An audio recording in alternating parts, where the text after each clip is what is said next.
Assalamualaikum warahmatullahi wabarakatuh. Nama saya Aninda Elsa Erayanti, NPM 1808110177 dari kelas Audit Teknologi Informasi kelas B. Nah, di sini saya akan menjelaskan tentang audit sistem dan teknologi informasi yang materinya dibuat oleh Pak Faisal Mutakin selaku dosen pengampu mata kuliah Audit Teknologi Informasi.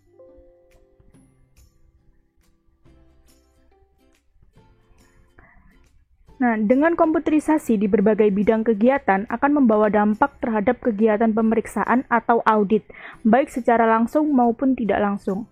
Perubahan cara pembukuan dari manual menjadi komputerisasi menyebabkan perubahan seperti dokumen dari bentuk kertas menjadi non-visual, sebagian besar data yang akan diperiksa dianalisa tersimpan dalam file yang berupa disket, pita magnetik atau tape, dan flash disk. Cara pemeriksaan secara tradisional atau manual memerlukan banyak waktu dan tenaga. Sebaliknya, pemeriksaan dengan cara komputerisasi jauh lebih efisien. Kemudian bagi auditor sendiri, bila tidak memahami masalah komputer, maka dapat menyebabkan hasil audit tidak optimal. Lalu definisi audit. The Institute of Internal Auditors atau IIA mendefinisikan internal auditing as an independent appraisal function established within an organization to examine and evaluate its activities as a service to the organization. Sebagai fungsi penilaian independen yang ditetapkan dalam suatu organisasi untuk memeriksa dan mengevaluasi kegiatannya sebagai layanan kepada organisasi. Kemudian, audit SI adalah proses pengumpulan dan mengevaluasi fakta untuk memutuskan apakah sistem komputer yang merupakan aset bagi perusahaan terlindungi, integritas data terpelihara sesuai dengan tujuan organisasi untuk mencapai efektivitas dan efisiensi dalam penggunaan sumber daya.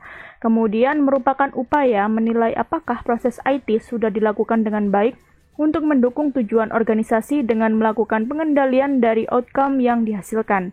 Kemudian, sebuah proses yang sistematis dalam mengumpulkan dan mengevaluasi bukti-bukti untuk menentukan bahwa sebuah sistem informasi yang digunakan oleh organisasi telah dapat tercapai tujuannya, antara lain pengamanan atas aktiva atau aset, pemeliharaan atas integritas data, dan peningkatan efektivitas. Kemudian menurut Ron Weber tahun 1999 merupakan proses pengumpulan dan penilaian bukti-bukti untuk menentukan apakah sistem komputer dapat melindungi aset, memelihara integritas data, dapat mendorong pencapaian tujuan organisasi secara efektif, serta menjamin penggunaan sumber daya secara efisien. Kemudian pentingnya audit sistem informasi mengacu pada pendapat Weber, audit dan sistem pengendalian menjadi semakin penting dalam sistem informasi berbasis komputerisasi, dengan alasan sebagai berikut, yaitu besarnya biaya dan kerugian apabila data di dalam komputer hilang, kemudian biaya yang harus dibayar bila sampai mutu keputusan buruk akibat pengolahan data yang salah, kemudian potensi kerugian kalau terjadi kesalahan atau penyalahgunaan komputer, lalu nilai investasi yang tinggi dalam pengadaan maupun perawatan mesin, software, dan hardware, nilai atau biaya yang tinggi yang dikeluarkan untuk pendidikan personil, dan biaya yang tinggi bila terjadi computer errors. Perlunya dijaga privacy, mengingat di komputer tersedia data rahasia, agar pengembangan dan pertumbuhan komputerisasi dapat terkendali atau controlled evolution of computer usage. Kemudian 4 tujuan audit sistem informasi yaitu melindungi atau mengamankan aset organisasi, menjaga integritas data, menjaga efektivitas sistem, dan penggunaan SDM secara efisien.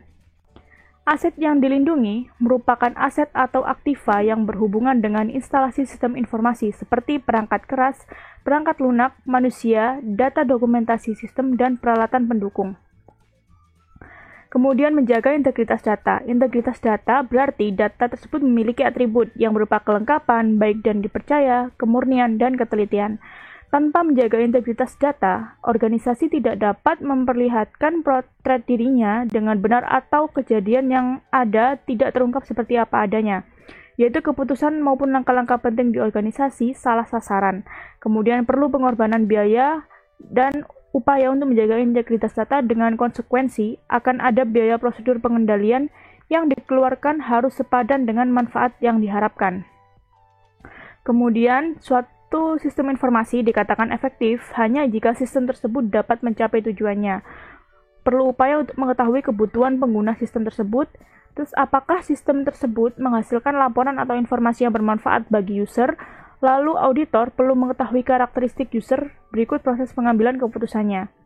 Evaluasi ini akan memberikan masukan bagi pengambil keputusan mengenai apakah kinerja sistem layak dipertahankan, harus ditingkatkan atau perlu dimodifikasi, atau harus ditinggalkan dan dicari penggantinya.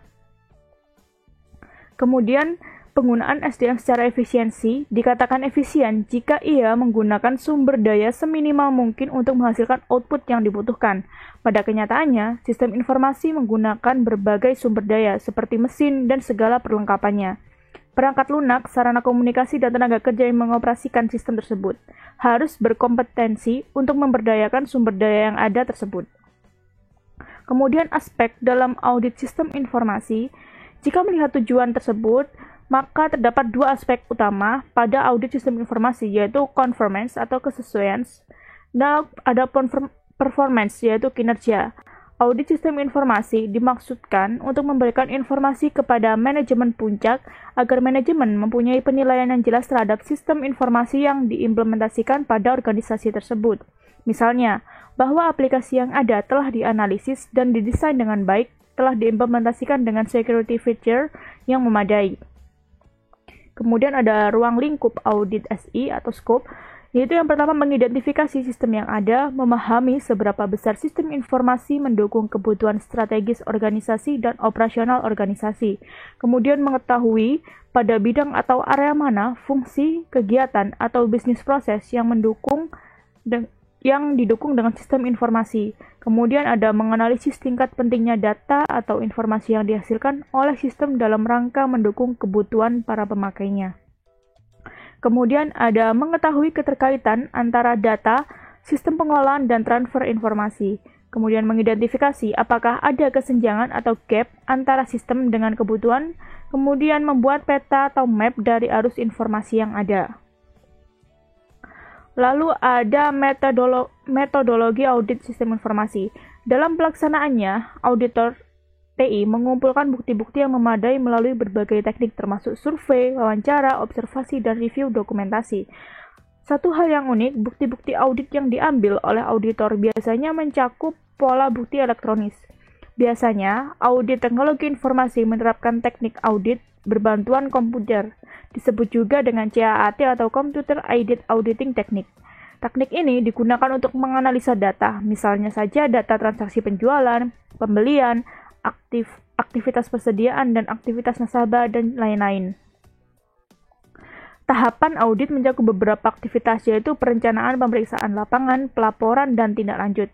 Yang pertama ada perencanaan atau planning. Pada tahapan ini, yang akan dilakukan adalah menentukan ruang lingkup scope, objek yang akan diaudit, standar evaluasi dari hasil audit, dan komunikasi dengan manajer pada organisasi yang bersangkutan dengan menganalisa visi, misi, sasaran, dan tujuan objek yang diteliti serta strategi kebijakan-kebijakan yang terkait pengolahan investigasi. Aktivitas utama pada perencanaan yaitu antara lain penetapan ruang lingkup, pengorganisasian tim, pemahaman mengenai operasi bisnis, kaji ulang hasil audit, dan penyiapan program audit. Kemudian yang kedua ada pemeriksaan lapangan atau field work, pengumpulan informasi yang dilakukan dengan cara mengumpulkan data dengan pihak-pihak terkait, yaitu dengan cara wawancara, kuesioner, maupun melakukan survei ke lokasi penelitian. Kemudian yang ketiga ada reporting atau pelaporan. Setelah proses pengumpulan data, maka akan didapat data yang akan diproses untuk dihitung berdasarkan perhitungan maturity level. Pada tahap ini, yang dilakukan memberikan informasi berupa hasil-hasil dari audit. Nah, perhitungan maturity level ini dilakukan mengacu pada hasil wawancara, survei, dan rekap itu dari hasil penyebaran kuesioner. Berdasarkan hasil maturity level yang mencerminkan kinerja saat ini atau current maturity level dan kinerja standar atau ideal yang diharapkan akan menjadi acuan untuk selanjutnya dilakukan analisis kesenjangan atau gap. Kemudian ada tindak lanjut atau follow up. Tahap ini dilakukan adalah memberikan laporan hasil audit berupa rekomendasi tindakan perbaikan kepada pihak manajemen objek yang diteliti. Wewenang perbaikan menjadi tanggung jawab manajemen objek yang diteliti, apakah akan diterapkan atau hanya menjadi acuan untuk perbaikan di masa yang akan datang. Lalu siapa saja yang diaudit? Nah, yang diaudit di antara lain ada manajemen, Ada IT manager, ada IT specialist atau network, database, sistem analis, programmer, dan lain-lain, atau user. Kemudian tugas auditor yaitu memastikan sisi-sisi penerapan IT memiliki kontrol yang diperlukan, memastikan kontrol tersebut diterapkan dengan baik sesuai dengan yang diharapkan. Kemudian yang dilakukan adalah persiapan review dokumen, persiapan kegiatan on-site audit, melakukan kegiatan on-site audit, persiapan, persetujuan, dan distribusi laporan audit, lalu follow-up audit. Output kegiatan audit oleh auditor SI, hasil akhir adalah berupa laporan yang berisi ruang lingkup audit, metodologi, temuan-temuan, ketidaksesuaian, yaitu antara lain sifat ketidaksesuaian, bukti-bukti pendukung, syarat yang tidak terpenuhi, lokasi, dan tingkat ketidaksesuaian. Kemudian kesimpulan, yaitu tingkat kesesuaian dengan kriteria audit, efektivitas implementasi, pemeliharaan, dan pengembangan sistem manajemen serta rekomendasi. Kemudian kompetensi auditor sistem informasi, ada audit skill atau sampling, komunikasi, melakukan interview, mengajukan pertanyaan, dan mencatat. Kemudian ada generic knowledge, pengetahuan mengenai prinsip-prinsip audit, prosedur, dan teknik, sistem manajemen dan dokumen-dokumen referensi, organisasi, maupun peraturan-peraturan yang berlaku. Kemudian ada specific knowledge, yaitu background IT atau IS, business, specialist, technical skill, pengalaman audit sistem manajemen, dan perundangan. Lalu ada prinsip seorang auditor SI, yaitu ethical conduct berdasarkan pada profesionalisme, kejujuran, integritas, kerahasiaan, dan kebijaksanaan. Kemudian ada fair presentation, yaitu kewajiban melaporkan secara jujur dan akurat. Kemudian due professional care, implementasi dari kesungguhan dan pertimbangan yang diberikan. Kemudian ada independence atau kebebasan, dan ada evidence-based approach, pendekatan berdasarkan fakta. Sekian presentasi yang dapat saya sampaikan, semoga ilmunya manfaat. Wassalamualaikum warahmatullahi wabarakatuh.